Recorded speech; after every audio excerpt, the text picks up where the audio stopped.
So what's happening in 2 weeks' time? Obviously, it's your final exam, right? So I'm going to share something on how you can deal with your exam stress and anxiety that's building up in you.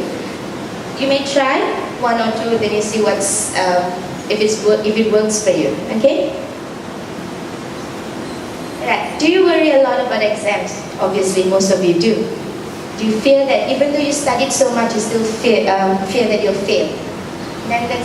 Do you feel that you're being overwhelmed by the pressure that you feel with exams? And does your mind go blank in exams? If you said yes to any one of it, then most probably you're feeling stressed about your exam. So I'm just going to share some things with you. How to deal with exam anxiety. Right, number one, plan your study routine. If you were to organize yourself, your personal timetable, you actually plan and structure what you want to study in a limited time. You can actually have a short-term goal.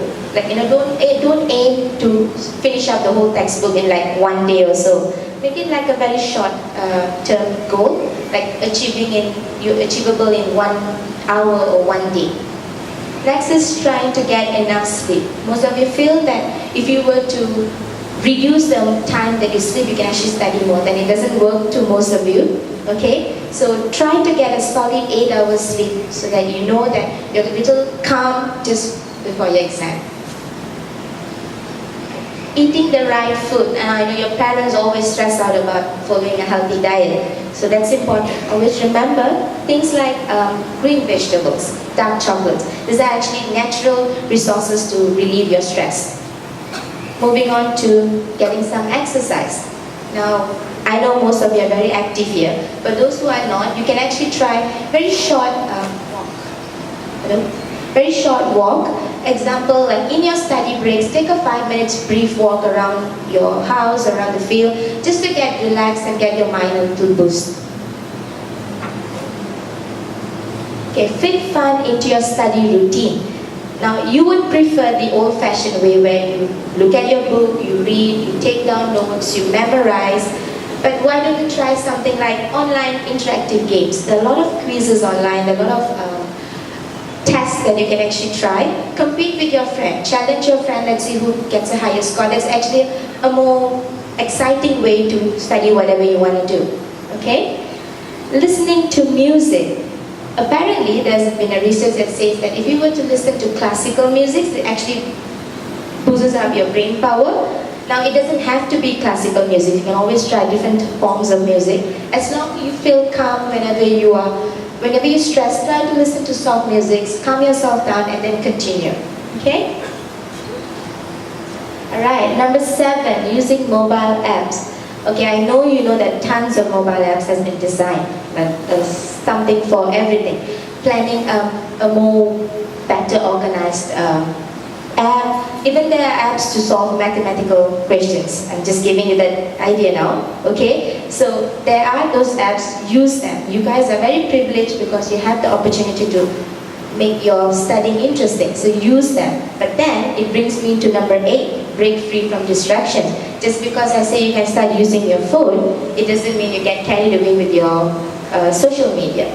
So Facebook, Instagram, put it aside, at least until your exam is over. So you have a goal to meet, aim for that goal first. Alright? Alright, the final 2, mindfulness. Now we all have gone through the mindfulness lessons. We have practiced on how we can control your mind, relax your mind. Apply that. It actually helps a lot. I've seen improvement in most of my students, so you can try that practice. And finally, sometimes you just need to talk to someone. Okay? If you are stressed, if you need someone to talk to, your parents, your teachers, your friends are always willing to listen to you. Try, talk to them. At least you get the burden off you. So always remember, they can be a good resource to get your anxiety under control. Okay? So, and finally, don't give up, try your best. Okay, always remember, when you put your full effort into something, you'll never fail. Okay, I'm going to end my assembly with a short video. It's more of a scientific reason behind stress. This is an additional information for you. Thank you and have a nice day.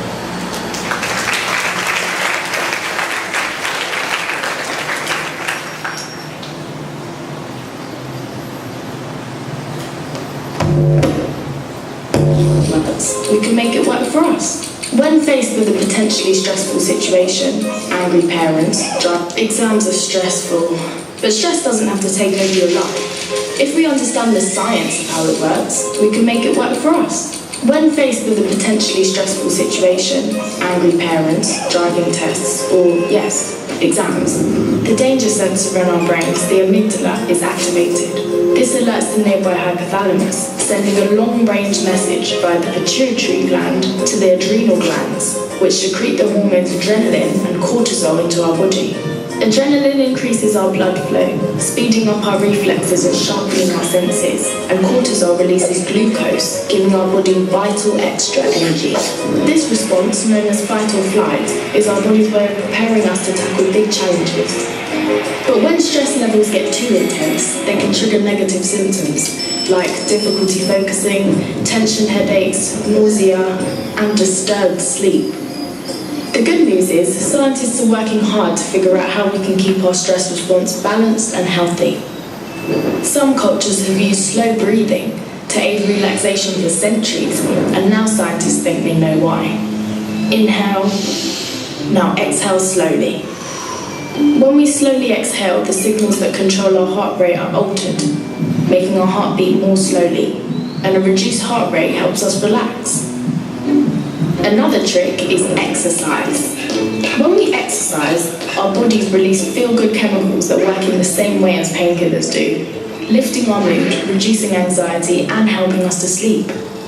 And sleep is especially important before exams because it helps reduce stress even more.